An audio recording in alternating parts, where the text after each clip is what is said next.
Well, Trump won. What does this mean for corporate sustainability?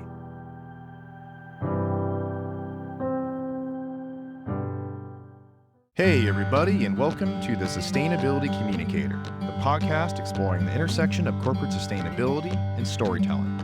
I'm your host, Mike Haller, a sustainability communication nerd with more than 15 years of experience on both sides of the podium, as a journalist for media outlets like GreenBiz and a communication strategist for major global companies. During each episode, we explore interesting sustainability communication challenges, risks, and opportunities facing folks in the business community and beyond. If you're ready to talk your walk, then you've come to the right place. Time to get to it. The results of the 2024 U.S. presidential election came as a shock to many in the world of corporate sustainability. In one night, it seemed like years of progress on social and environmental issues were shattered. With a corrupt, climate-denying, convicted criminal with blatant authoritarian ambitions heading to the White House in 2025, corporate sustainability professionals are feeling disheartened at best and horrified at worst. While we don't know for sure what will happen, we do know that the strength of our democratic institutions will be put to the test, and federal efforts to address the climate crisis will likely be deflated in the coming years. But it's during times like these that we need to come together most. And last week, I organized an open-door Zoom event called Corporate Sustainability in a Second Trump Term. In less than 24 hours, we had gathered interest from over 500 sustainability professionals, with more than 350 showing up for the call. During the call, in a series of Firestarter chats, we heard from Heather Clancy of Trellis, Matt Sekol of Microsoft, who also is the author of ESG Mindset, Jennifer Allyn of ClimateVoice, Patrick Flynn of Switchboard, and Anne Kelly of Ceres. The episode today is going to be a little different. It's simply a recording from these Firestarter chats on the Zoom call. So enjoy, hope you take heart, and remember that there's strength in numbers, and we are many. The first speaker was Heather Clancy of Trellis. So thank you again, though, for allowing me, because I'm also a doer. And when I got up Wednesday morning, I thought, well, shoot, how do I get myself out of this? And I just started writing. And so I guess just a couple of things I wanted to say is we've seen this movie before, and we came out of it really in a really great shape. And then we were able to build on that in this last administration. So I just want to point out all of this sort of great movement that started. I mean, there's tons of data points, but like the corporate procurement of renewable energy really got its tailwinds during that time period. And we've added, 122 gigawatts, I think, since like 2017. I know that includes a little bit of the last couple of years, but still, some really great programs are launched in that time period. And so to me, that says like companies care about this. Oh, P.S. Europe. CSRD is not going away. This is happening.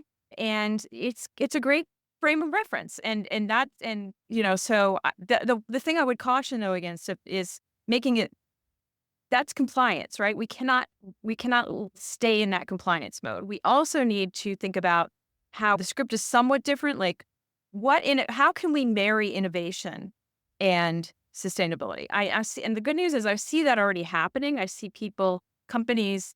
A couple of examples, like I love talking to Philips because they have done all of these great things to their medical equipment that are about emissions reductions, but that are also about like great business opportunities for the company. And there's some great stories emerging. And I think that leaning into that will really help the people on this call make the case within their own organizations.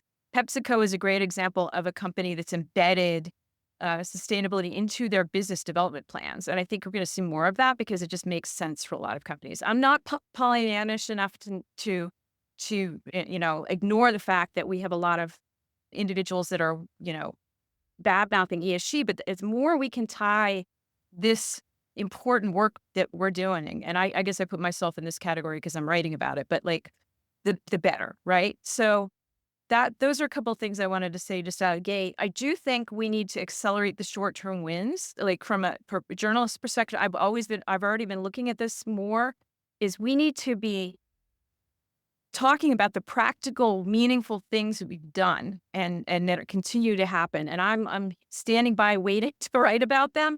There's I don't know if anyone from Workday is on here, but I'm working on a story about some of the work they're doing on methane. I think methane is such an under discussed lever right now, and not just for food. I mean, there's a lot of different opportunities there. Two other things I'll say is that we need to really lean into the subnational policy like we did in the 2017 to 2021 timeframe.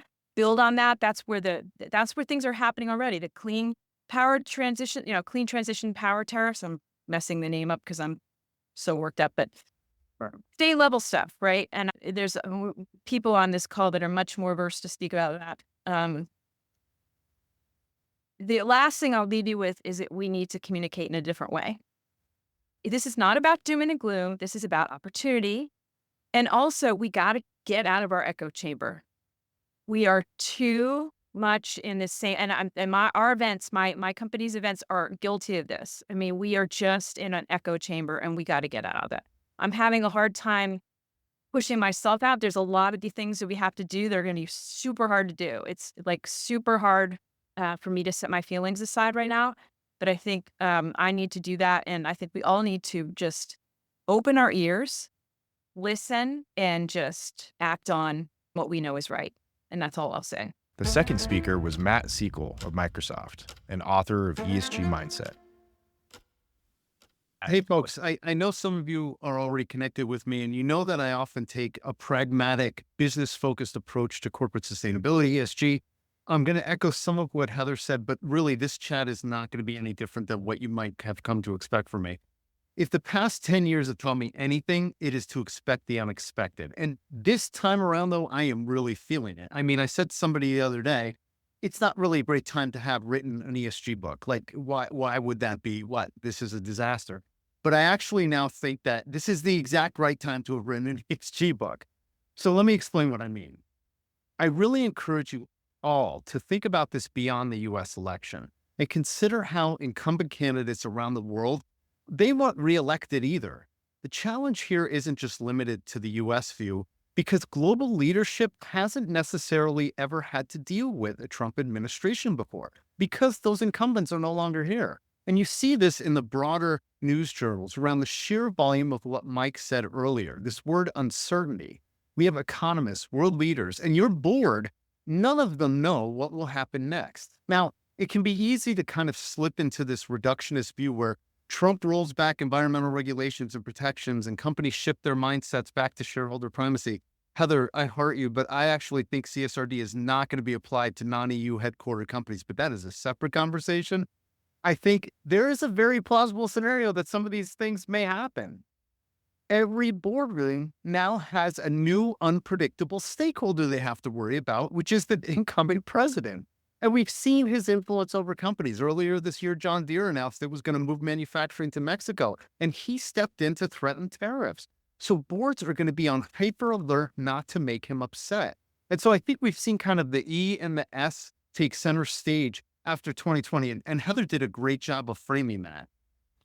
It really, E and S kind of tipped over, but now it's governance's turn in the spotlight at that intersection of the work that you all do. So there is hope here, but we all have a role to play. And this is a tough week to hear this, but I'm going to say it anyway.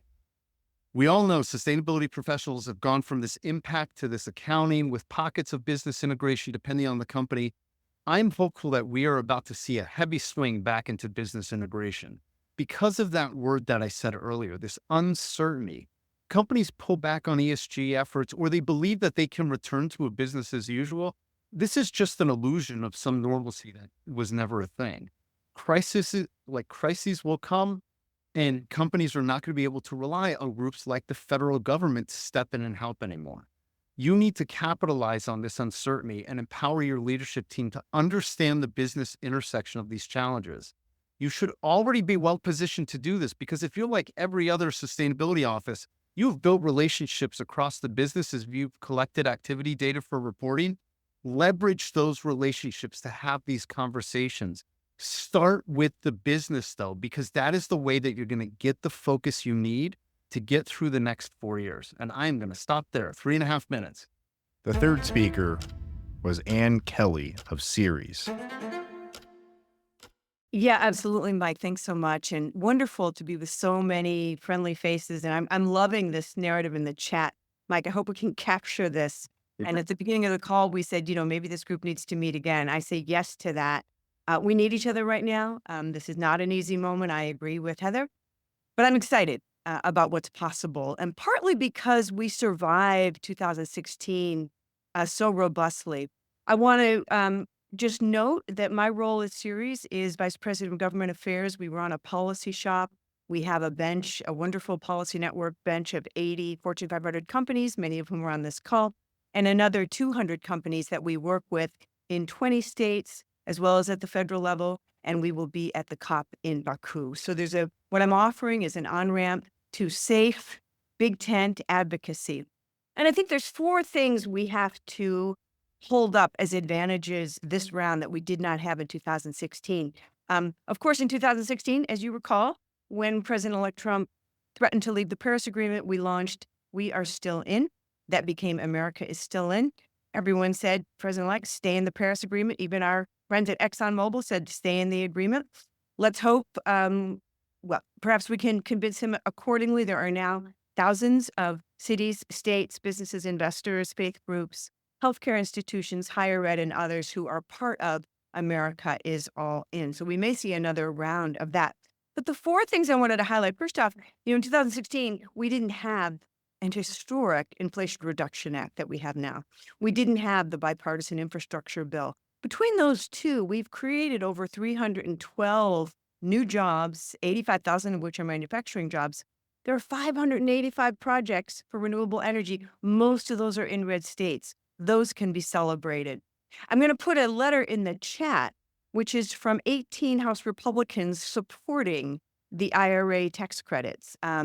18 Republicans, and these are not all just from New York and California. They're from Georgia and Utah and Nebraska and Ohio, and those are allies. Let me take this opportunity to invite you to join us on Capitol Hill the first week of December. You are all welcome. It is fun, free, friendly. I won't use any more F words, but you can come and join us and talk to lawmakers behind the scenes. Let me emphasize behind the scenes. That's how we got those 18 House Republicans with behind the scenes, no press meetings, one-to-one, to tell Republican lawmakers, this is an economic issue. Climate risk is economic risk. There is a competitive advantage to the U.S. by investing in the clean energy economy. Let's do it. They need to hear from you. And again, contact me. I'll make the details available first week in December, and then we're going to have a party that night. Secondly, states are more organized and effective than they were in 2016. We can only look to go Washington State for keeping its Climate Commitment Act. Thanks to those of you who supported the No on 2117 campaign. So the referendum went down. We've seen phenomenal leadership in California, in New York, in Michigan, and Minnesota. I could go on. And states are completely poised to continue to be effective in their own jurisdictions. Third, we know the difference between real threats and bluster. And with all due respect, sometimes you see bluster from the president-elect. In 2016, initially, I remember hearing the shell shock from companies not wanting to be tweeted against, being very afraid. And then I remember how that broke down and how we realized that many of the threats just simply were not real. Now, some of those are going to be real. And we also are going to have to stand up. There's going to be times when collectively in our safe tent, we will diplomatically be saying, no, that would tear down democracy. You can't do that. We'll do it safely. We'll do it together. We'll do it in appropriate means, and we'll do it diplomatically. But we are not going to roll over and play dead or crawl under a rock while our democracy is decimated. Just saying. The fourth good news is that we have Republican allies. Not just the ones that I'm going to highlight in this letter, but we have Senator Curtis from Utah. He was, as a House member, he set up the Conservative Climate Caucus in the House. Now he's a senator. He's keen to do the same at the Senate level. We need to continue to build those alliances with Republicans that we didn't have in 2016. And again, remember, many of them are deeply supportive of the kind of clean energy development that you're seeing in places like Dalton, Georgia, Marjorie Taylor Greene's district. This is where Q Cells is. Thank you, Microsoft, for investing in Q Cells. Largest solar manufacturing facility in the country, 2,500 jobs in rural Georgia. Marjorie Taylor Greene and Governor Kemp have said, yes, we're seeing the same in West Virginia. So there's plenty of terrific apolitical economic messages that you all are uniquely positioned to convey. You have tremendous credibility as major employers committed to your climate goals, committed to your climate targets. And what we have for you and what you have yourselves is a clean, clear, compelling economic message. We'd love to help you deliver that to lawmakers. I look forward to the larger discussion. Thanks so much, Mike. The fourth speaker was Patrick Flynn of Switchboard. Our path together has always been about finding a way through uncharted territory towards a goal, and none of that has changed. But the path has become steeper, more perilous, less clear, and we can tell a storm is coming. Everyone, please read Paul Hawken's beautiful commencement address to the University of Portland in 2009. It's my favorite way to recharge the batteries. You can find it on Common Dreams. You are brilliant and the earth is hiring rings truer than ever for me. And for today, he said back then, when I'm asked if I am pessimistic or optimistic about the future, my answer is always the same. If you look at the science about what is happening on Earth and aren't pessimistic, you don't understand the data. But if you meet the people who are working to restore this Earth and the lives of the poor, and you aren't optimistic, you haven't got a pulse. So thank you all for being here with me. My own words finally came to me yesterday, and I wrote them in a LinkedIn post. I hope you'll find them valuable. In this new chapter of my career leading Switchboard, I'm using the power of connection to accelerate climate action, sharing pre-competitive wisdom with one another more freely and frequently, and critically, stepping together into the high-stakes moments where there's a lot at hand and where the business voice is critical in changing the outcome. We still face a climate challenge that requires rapid, far-reaching, and unprecedented forward progress. So that's a heavy reality today. Let's not forget that every tenth of a degree helps, and we must not aim small. Les Brown says, it's better to aim high and miss than to aim low and hit. So carve out as much of your limited time to focus on efforts that can get big enough, fast enough for the planet to notice with strength in numbers. Protect your time from you and your team to keep doing that. You can look to my LinkedIn post as a place to get heads up when those high stakes moments appear. I try to break them down in a 2-minute video for you. My only goal is to help you help the planet for free. So now some insight here. We have to accelerate in the large pockets where progress is in the money, job accretive, community supportive, renewables, batteries, electrification, efficiency, regenerative ag, preserving nature rather than destroying it. Your teams in your companies, like Mike said, are going to have to get way sharper on the business case and the strategic case. Now, the work you do with other stakeholders in your company, gov affairs, finance, procurement, et cetera, it's going to be harder for them to prioritize your goals amidst all the uncertainty and the curveballs they're going to be hitting. So where you do have momentum, push forward faster than ever before and bring others with you. So if you've got a seam, scale up that next project and offer parts of the offtake to stakeholders around you. Help one another. I anticipate there will be times where we need to come together in solidarity to prevent backsliding as well. So we'll need to spend a bit of time on that. Now, at the top, I mentioned we've always been on the path of uncharted territory towards the goal. What's the goal? I'd like to offer that the highest level goal we might share is to deliver the greatest good to the greatest amount of life over the long term. So ahead, we must unite under some common goals, make space to disagree with one another about the theory of change, spot unintended consequences and blind spots for one another, but also give each other a hell of a lot of grace, put smaller disagreements aside, and move as one. And I'll close with, if you want to go fast, go alone. If you want to go far, go together. We need to go far, fast, so we must go together as one. Thank you for having me here. The fifth and final speaker was Jennifer Allyn of ClimateVoice. So I lead campaigns for ClimateVoice. And despite these very disappointing results of this election, we know several things are still true. We know that policy is the transformative lever to address the climate crisis at scale. So we at ClimateVoice, and I hope all of you, are going to be focused with Anne, defending the IRA, moving and pivoting to state and local policies, doing everything we can to center policy as the answer.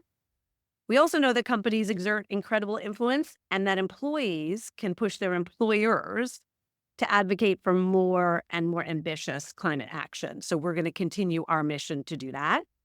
And we know that sustainability professionals play a critical role and can actually amplify your impact when you raise your voices together.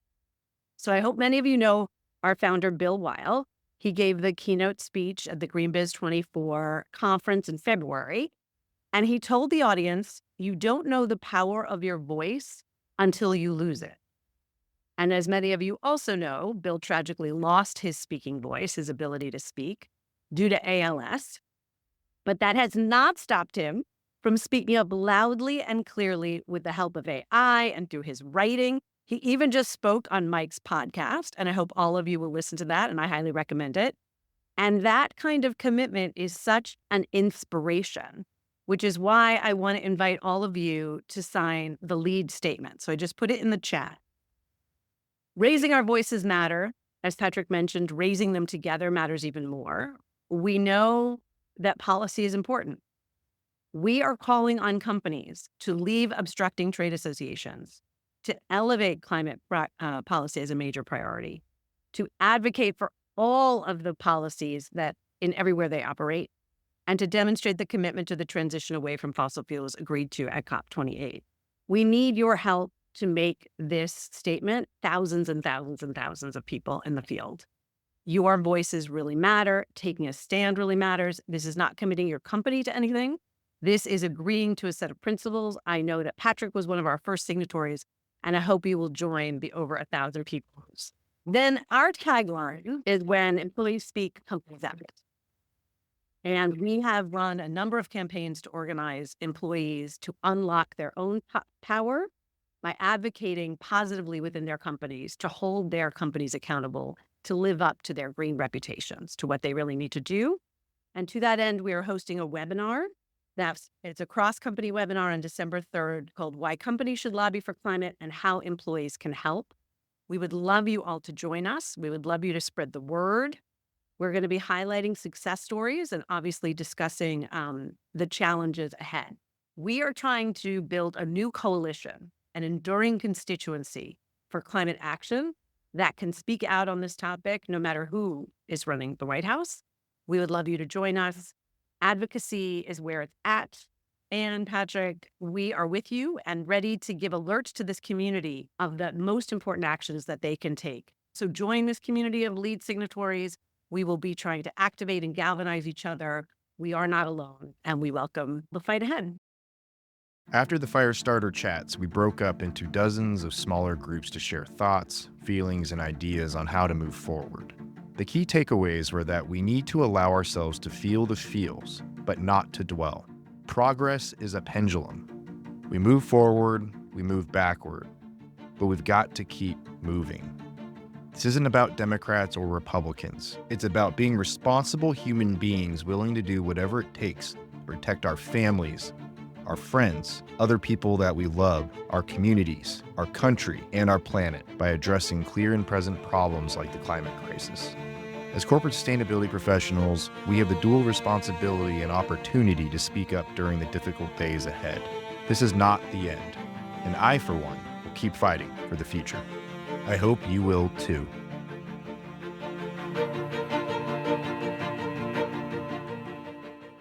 And with that, we've reached the end of this episode of the Sustainability Communicator podcast. Thank you so much for tuning in today.